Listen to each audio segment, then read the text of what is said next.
La dépression, est-ce héréditaire? Alors, on peut prendre pour acquis que la maladie mentale est la résultante d'une déstabilisation de une, deux ou des trois composantes qui fait qu'une personne a un fonctionnement adéquat.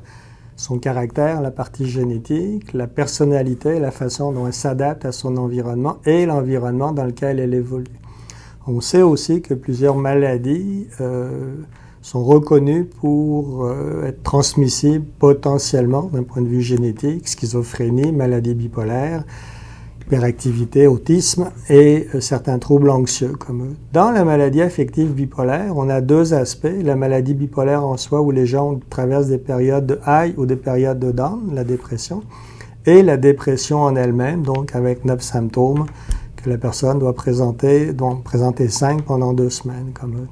La maladie affective bipolaire, la transmission génétique est de plus en plus reconnue et observé en clinique. C'est très fréquent de voir des gens qui présentent un tableau dépressif ou un tableau maniaque ou hypomaniaque et pour lesquels ils vont identifier dans leur famille des proches qui effectivement ont présenté le même tableau clinique. La dépression est aussi reconnue comme ayant possiblement une transmission à facteur héréditaire, peut-être un peu moins documentée que la maladie affective bipolaire, mais néanmoins très présent comme et pour les proches des familles qui sont atteints de dépression, le risque de développer la maladie est un peu plus élevé que la population générale, jusqu'à parfois 3 fois plus de risque. Le risque est encore un peu plus élevé pour la maladie affective bipolaire.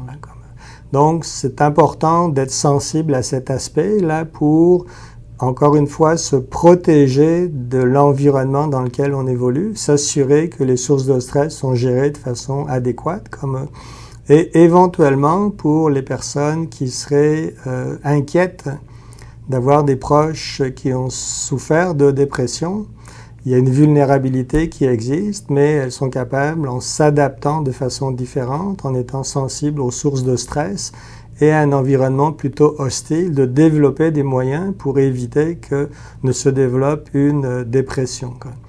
La dépression aussi a l'avantage d'être, après coup, je dirais souvent, mais relativement facile à dépister pour l'environnement. Les symptômes peuvent se développer progressivement. Problème de sommeil, problème d'appétit, manque d'intérêt à faire ces activités, réduction globale du mode de fonctionnement.